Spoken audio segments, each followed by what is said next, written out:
Hello साथियों, नमस्कार। क्या हाल चाल? बढ़िया सब। तो दोस्तों, आज की इस वीडियो में पूरी की पूरी फिजिक्स खत्म होने वाली है। अगर आपने ये वीडियो लास्ट तक देख लिया तो आप फिजिक्स में 95% नंबर पक्के करके आओगे, ठीक है। क्योंकि इस वीडियो में पूरी किताब के इम्पोर्टेंट प्रश्नोत्तर बताने वाले हैं। बिल्कुल यही आपको बोर्ड एग्जाम में मिलने वाले हैं। तो वीडियो काफ़ी ज़्यादा इम्पोर्टेंट है, इसलिए शुरू से लेकर लास्ट तक जरूर देखिएगा, ठीक है। तो चलिए वीडियो को करते हैं स्टार्ट। चैनल पर पहली बार आया तो सब्सक्राइब कर लीजिएगा और वीडियो को लाइक करके दोस्तों में भी शेयर जरूर कर देना, ठीक है। तो चलिए सबसे पहले बहुविकल्पी देखते हैं, उसके बाद आगे बढ़ेंगे, ठीक है। तो पहला हमारा क्वेश्चन दिया गया है, वैद्युत क्षेत्र की तीव्रता का मात्रक क्या होता है। मोस्ट इंपॉर्टेंट क्वेश्चन है, ठीक है। हर साल आता है। जितने क्वेश्चन आज बता दूंगा सेम टू सेम यही आपको मिलने वाले हैं। तो क्वेश्चन दिया गया है, वैद्युत क्षेत्र की तीव्रता का मात्रक क्या होता है। अब आप समझिए, वैद्युत क्षेत्र की तीव्रता ई होती है, ई बराबर एफ अपॉन क्यू नॉट हो जाएगा, ठीक है। तो ये होती है वैद्युत क्षेत्र की तीव्रता। अब एफ का मात्रक क्या हो जाएगा, न्यूटन, और क्यू यानी कूलाम आवेश है, आवेश का मात्रक कूलाम है ना। तो यहां से आपका राइट आंसर हो जाएगा न्यूटन बटे कूलाम। ई बराबर एफ अपान क्यू नॉट, इससे न्यूमेरिकल भी आते हैं और आपका वैद्युत क्षेत्र की तीव्रता का मात्रक भी आता है, ठीक है।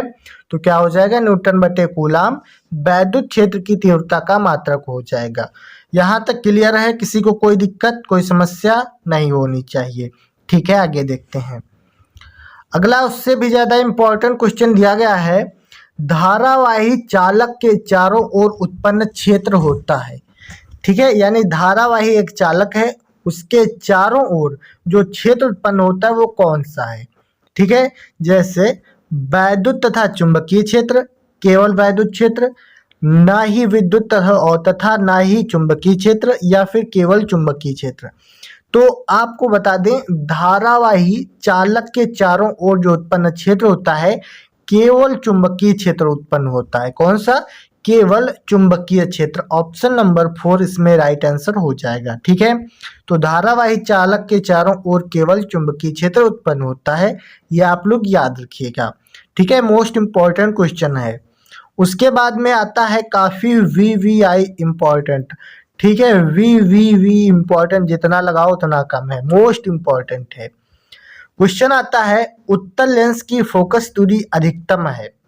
उत्तल लेंस की जो फोकस दूरी अधिकतम होती है, नीले प्रकाश के लिए, हरे प्रकाश के लिए, पीले प्रकाश के लिए या लाल प्रकाश के लिए। तो सभी को पता होना चाहिए, उत्तल लेंस की फोकस दूरी लाल प्रकाश के लिए अधिकतम होती है, ठीक है।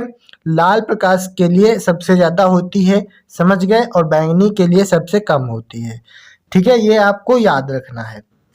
उसके बाद में अगला मोस्ट इंपॉर्टेंट क्वेश्चन आता है, नेत्र लेंस की प्रकृति होती है। नेत्र लेंस जो है वो किस प्रकार का होता है, ठीक है। यानी अभिसारी होता है, अपसारी होता है, अपसारी व अभिसारी दोनों होते हैं, या इनमें से कोई नहीं होता, ठीक है। तो नेत्र लेंस की जो प्रकृति है वो अभिसारी लेंस होता है, ठीक है। नेत्र में कौन सा होता है? अभिसारी, समझ गए। तो नेत्र लेंस की प्रकृति कौन सी होगी? अभिसारी होगी, ये आपको याद रखना है, ठीक है। इसी प्रकार से आपको क्वेश्चन मिलेंगे। अगला काफी ज्यादा इंपॉर्टेंट क्वेश्चन आता है, हाइड्रोजन परमाणु के मूल ऊर्जा स्तर में इलेक्ट्रॉन का कोणीय संवेग है। हाइड्रोजन परमाणु के मूल ऊर्जा स्तर में क्या है? इलेक्ट्रॉन का कोणीय संवेग कितना है? तो NH/2π होता है, ये आपको याद रखना है। Right answer option number second NH/2π वाला सही हो जाएगा, समझ गए। इसी प्रकार से आपको क्वेश्चन मिलने वाले हैं, इसलिए वीडियो को ध्यान से लास्ट तक देखिए। आज आपकी फिजिक्स पूरी की पूरी कंप्लीट हो जाएगी इस वीडियो में, ठीक है। तो चैनल पर नया हो तो सब्सक्राइब कर लीजिए और वीडियो को लास्ट तक देखते रहें। अगला हमारा मोस्ट इम्पॉर्टेंट क्वेश्चन दिया गया है, काफी बार ये क्वेश्चन आ चुका है, ठीक है। इस बार भी हो सकता है कि ये क्वेश्चन देखने को मिल जाए। क्वेश्चन दिया जाता है, लेंज के नियम को अन्य किस नाम से जानते हैं। यानी लेंज का नियम क्या होता है और इसको दूसरे किस नाम से जानते हैं, ये आपको याद रखना है। तो दूसरा नियम यानी लेंज का दूसरा नाम क्या होता है? ऊर्जा संरक्षण नियम। क्या कहेंगे? ऊर्जा संरक्षण का नियम। ठीक है, लेंज के नियम को हम ऊर्जा संरक्षण के नियम से भी जानते हैं। ठीक है, तो इस प्रकार से आपको बहुत सारे बहुविकल्पीय प्रश्न देखने को मिलेंगे। ठीक है, जो मैंने 6 क्वेश्चन उठाए हैं सबसे ज़्यादा इम्पोर्टेंट थे। ठीक है, अगर आप इनको तैयार करते हो तो 4-5 क्वेश्चन इसमें से जरूर मिलेंगे। अब देखते हैं अपने लघु उत्तरीय और दीर्घ उत्तरीय क्वेश्चंस को। तो सबसे पहला क्वेश्चन क्या दिया गया है, ध्यान से समझिएगा। यहाँ से काफी सारे इंपॉर्टेंट क्वेश्चन बताने वाला हूँ। ठीक है, तो वीडियो आपके लिए मोस्ट इम्पोर्टेंट है, इसलिए ध्यान से लास्ट तक देखिए। ठीक है, तो पहला क्वेश्चन दिया गया है, वैद्युत द्विध्रुव आघूर्ण से क्या तात्पर्य है, इसका मात्रक भी लिखिए। वैद्युत द्विध्रुव आघूर्ण क्या होता है, इसका मात्रक। काफी बार क्वेश्चन पूछा जा चुका है। ठीक है, तो इसमें क्या लिखना है, ध्यान से समझिए।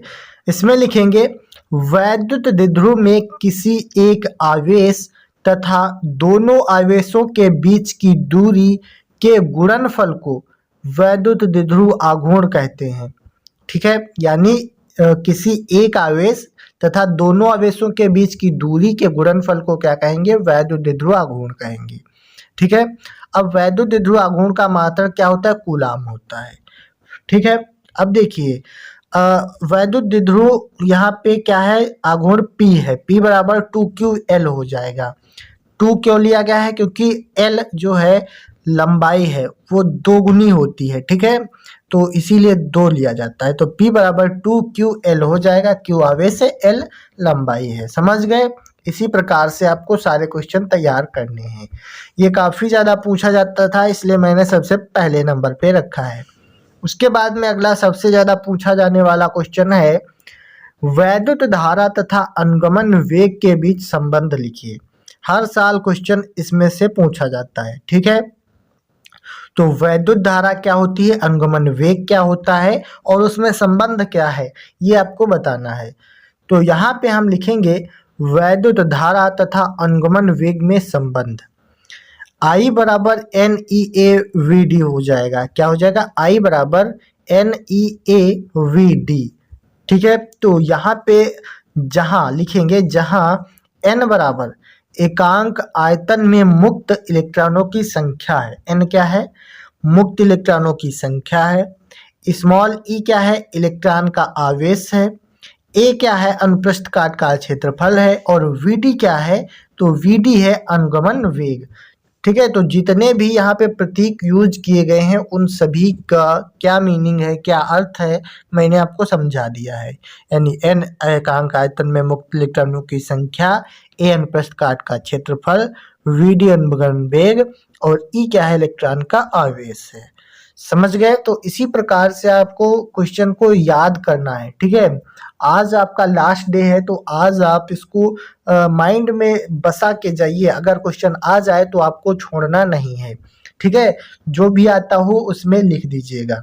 बस आप ये वीडियो ध्यान से देखिए, 95% मैं पक्के करवा दूंगा। ठीक है, उसके बाद अगला काफ़ी ज़्यादा इम्पोर्टेंट क्वेश्चन आता है, आवेश की गतिशीलता से आप क्या समझते हैं। आवेश की गतिशीलता काफ़ी ज़्यादा क्वेश्चन पूछा जाता है ना। तो आवेश की गतिशीलता क्या होती है, इसमें लिखना है किसी आवेश वाहक की गतिशीलता वह अपवाह वेग है जो उसके द्वारा एकांक वैद्युत क्षेत्र से प्राप्त किया जाता है। इसे म्यू से प्रदर्शित करते हैं। यानी किसी आवेश वाहक की गतिशीलता वह अपवाह वेग है जो उसके द्वारा एकांक वैद्युत क्षेत्र से प्राप्त किया जाता है और इसे हम म्यू से प्रदर्शित करते हैं। समझ गए? तो म्यू बराबर VD अपॉन E हो जाएगा। क्या हो जाएगा, VD अपॉन E। म्यू क्या है, आप समझ गए हैं, आवेश वाहक की गतिशीलता, VD अपवाह वेग और E वैद्युत क्षेत्र की तीव्रता। समझ गए? उसके बाद में मोस्ट इम्पॉर्टेंट क्वेश्चन आता है, हर साल पूछा जाता है। क्वेश्चन है, किसी लेंस की क्षमता से क्या तात्पर्य है, इसका मात्रक लिखिए। ठीक है, किसी लेंस की क्षमता क्या होती है, इसका मात्रक क्या होता है, चलिए समझते हैं। इसमें लिखेंगे किसी लेंस की क्षमता P लेंस की फोकस दूरी के व्युत्क्रमानुपाती होती है। यानी लेंस की क्षमता जो है वो लेंस की फोकस दूरी के व्युत्क्रमानुपाती होती है। यानी P बराबर 1/f हो जाएगा। f का है में मीटर में, अगर ये सेंटीमीटर में है तो P बराबर 100/f हो जाएगा। ठीक है, ये आपको याद रखना है, न्यूमेरिकल में काम आता है। ऐसे परिभाषा में तो आप लिख सकते हो, कोई दिक्कत नहीं है, बट अगर ये न्यूमेरिकल आ जाता है P यानी फोकस दूरी की यानी लेंस की क्षमता ज्ञात कीजिए, तो यहाँ पे अगर F मीटर में है तो आपको 1 रखना है, अगर F सेंटीमीटर में है तो आपको 100 रखना है। समझ गए? क्लियर है? किसी को कोई दिक्कत कोई समस्या नहीं होनी चाहिए। चलिए, यहाँ तक अगर वीडियो देख लिए हो तो वीडियो को लाइक करो, उसके बाद आगे देखते हैं। उसके बाद में अगला क्वेश्चन दिया गया है, काफ़ी ज़्यादा पूछा जाता है। ठीक है, हर साल ये क्वेश्चन आता है। क्वेश्चन है कि प्रकाश वैद्युत उत्सर्जन अथवा प्रकाश वैद्युत प्रभाव क्या है। प्रकाश वैद्युत उत्सर्जन कहें या फिर कहें प्रकाश वैद्युत प्रभाव क्या है, तब आपको ये परिभाषा लिखनी है। इसमें लिखेंगे, जब किसी धातु की सतह पर एक निश्चित आवृत्ति से अधिक आवृत्ति की प्रकाश किरणों को आपतित किया जाता है, यानी जब किसी धातु की सतह पर एक निश्चित आवृत्ति से अधिक आवृत्ति की प्रकाश किरणों को आपतित किया जाता है, तो धातु की सतह से इलेक्ट्रॉनों का उत्सर्जन होने लगता है। इस घटना को प्रकाश वैद्युत प्रभाव कहते हैं। यानी जब किसी धातु पर निश्चित आवृत्ति से ज़्यादा आवृत्ति की किरणों को आपतित किया जाता है तो धातु की सतह से इलेक्ट्रॉन उत्सर्जित होते हैं, और इस घटना को हम क्या कहते हैं? प्रकाश वैद्युत प्रभाव कहते हैं, या फिर कह सकते हो प्रकाश वैद्युत उत्सर्जन कहा जाता है। ठीक, काफ़ी इम्पोर्टेंट क्वेश्चन है। उसी क्रम में एक अगला इम्पोर्टेंट क्वेश्चन आता है, आइंस्टीन का प्रकाश वैद्युत समीकरण लिखिए। आइंस्टीन का प्रकाश वैद्युत समीकरण काफ़ी ज़्यादा इम्पोर्टेंट है, हर साल आता है। ठीक है, क्वेश्चन दिया गया है, आइंस्टीन का प्रकाश वैद्युत समीकरण लिखिए, तो आपको लिखना है आइंस्टीन का प्रकाश वैद्युत समीकरण। अब 1/2 mv² बराबर h new minus h new not होता है, जहाँ से h को हम कॉमन ले लेते हैं तो h बाहर आएगा तो ब्रैकेट में बचेगा न्यू माइनस न्यू नॉट। तो पूरा सूत्र क्या बनेगा? 1/2 mv² बराबर h ब्रैकेट में न्यू माइनस न्यू नॉट। ठीक है, तो ये आपका सूत्र बनता है कौन सा? आइंस्टीन का प्रकाश वैद्युत समीकरण। क्या समीकरण है? 1/2 mv² बराबर h ब्रैकेट में न्यू माइनस न्यू नॉट। ठीक है, तो ये है आइंस्टीन का प्रकाश वैद्युत समीकरण, आपको याद रखना है, क्वेश्चन आ सकता है। ठीक है, उसके बाद में आगे बढ़ते हैं। अगला हमारा काफ़ी इम्पोर्टेंट क्वेश्चन दिया गया है, प्रकाश वैद्युत कार्यफलन का अर्थ समझाइए। यानी प्रकाश वैद्युत कार्यफलन क्या होता है। ठीक, तो कार्यफलन में हमको लिखना है वह न्यूनतम ऊर्जा, कौन सी? वह न्यूनतम ऊर्जा जो किसी वस्तु के पृष्ठ से इलेक्ट्रॉनों को उत्सर्जित करने के लिए आवश्यक होती है, उस धातु का कार्यफलन कहलाती है। यानी कहने का तात्पर्य है कि वह न्यूनतम ऊर्जा या वह कम से कम ऊर्जा जो किसी वस्तु के पृष्ठ से इलेक्ट्रॉनों को उत्सर्जित करने के लिए आवश्यक होती है, उस धातु का कार्यफलन कहलाती है। यानी क्या हो जाएगा? W बराबर h न्यू नॉट हो जाएगा। W क्या है? कार्यफलन है। h क्या है? प्लैंक नियतांक है। न्यू नॉट क्या है? तो देहली आवृत्ति है। समझ गए? तो सारे मान आपको पता होने चाहिए कौन सा क्या मान है। ठीक है, अगर न्यूमेरिकल आता है तब आपको ये ज़रूरत लगेगी, अगर न्यूमेरिकल नहीं आता है तो कोई दिक्कत नहीं, आप इतना याद कर लीजिए, आपका काम हो जाएगा। समझ गए? अब देहली आवृत्ति, जैसे मैंने कहा कि न्यू नॉट क्या है? देहली आवृत्ति है। तो देहली आवृत्ति की परिभाषा क्या होती है समझते हैं। जैसे क्वेश्चन आएगा देहली आवृत्ति से क्या तात्पर्य है या देहली आवृत्ति की परिभाषा लिखिए, तब आपको यही परिभाषा लिखनी है। क्या लिखोगे? इसमें लिखना है प्रकाश की वह न्यूनतम आवृत्ति जो किसी पदार्थ से प्रकाश इलेक्ट्रॉन का उत्सर्जन कर सके, उस पदार्थ की देहली आवृत्ति कहलाती है। यानी प्रकाश की वह न्यूनतम आवृत्ति जो किसी पदार्थ से प्रकाश इलेक्ट्रॉन का उत्सर्जन कर सके, उस पदार्थ की देहली आवृत्ति कहलाती है। समझ गए? तो देहली आवृत्ति क्या होती है, प्रकाश विद्युत कार्यफलन क्या होता है और प्रकाश विद्युत प्रभाव क्या होता है, और आइंस्टीन का प्रकाश विद्युत समीकरण। ये सारे क्वेश्चन आपको तैयार करके ही जाने हैं, क्योंकि इससे 2-4 क्वेश्चन आपको हर हालत में मिलने वाले हैं। ठीक है, जो क्वेश्चन बता रहा हूँ कायदे से पढ़िए, तैयार कर लीजिए, अभी काफ़ी टाइम है जब तक पेपर होता है। अगर इनको थोड़ा थोड़ा आपने याद किया तो थोड़ा बहुत तो याद ही रहेगा, है ना। और आप बोर्ड एग्जाम में अगर लिख दोगे इसमें से थोड़ा बहुत मिलता जुलता, तब भी आपको फुल नंबर मिल जाएंगे। ठीक है, तो उम्मीद करते हैं अगर आप यहाँ तक वीडियो को देख रहे हो तो अभी के अभी वीडियो को लाइक कर दो और चैनल को कर लो सब्सक्राइब अगली वीडियो के लिए। ठीक है, और दोस्तों में भी शेयर करना नहीं भूलना है। अब देखते हैं इसके आगे के सबसे ज़्यादा इम्पोर्टेंट क्वेश्चंस। तो इसके बाद में सबसे ज़्यादा इम्पोर्टेंट क्वेश्चन स्टार्ट हैं। ठीक है, तो सबसे पहला मोस्ट इम्पोर्टेंट क्वेश्चन दिया गया है, वैद्युत चुंबकीय प्रेरण में लेंज का नियम क्या है। दोस्तों हर साल ये क्वेश्चन पूछा जाता है, मोस्ट इम्पॉर्टेंट है, आप लिख के लीजिए, ये क्वेश्चन आने वाला है। ठीक है, क्वेश्चन आता है वैद्युत चुंबकीय प्रेरण में लेंज का नियम क्या है। तो इसमें हमको लिखना है, किसी परिपथ में प्रेरित विद्युत वाहक बल अथवा प्रेरित धारा की दिशा सदैव ऐसी होती है कि वह उस कारण का विरोध करती है जिससे वह स्वयं उत्पन्न होती है। इसे लेंज का नियम कहते हैं।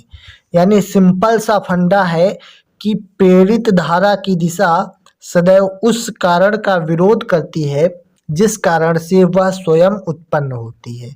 बस इसे ही हम लेंज का नियम कहते हैं।